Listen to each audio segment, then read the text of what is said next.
So today let's learn how you can create GIFs or GIFs in your iPhone without any third-party app. Now if you've got a video or a bunch of videos that you wanted to convert into GIFs in your iPhone without using any third-party app, you're at the absolutely right place. So for doing so, you have the app here pre-installed in iPhone, which is named Shortcuts. If you don't have this app in your iPhone, you can get the one from App Store. Go to your App Store and type in there Shortcuts and you will be prompted to this app here. Now after opening the Shortcuts app here, you will get a suggestion named Make GIF, and if you are not able to see it, you can simply search here Make GIF and you'll be prompted with this option right here. Tap Make a GIF and select the video that you want to convert to GIF.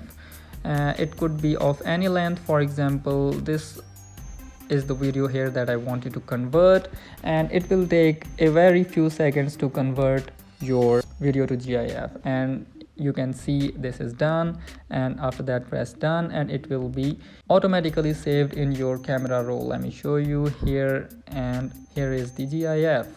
So that's how you convert it. If you have any of the questions, let me know in the comments. Don't forget to subscribe the channel for more tips and tricks about this shortcut app. So see you in the next video. Thank you so much.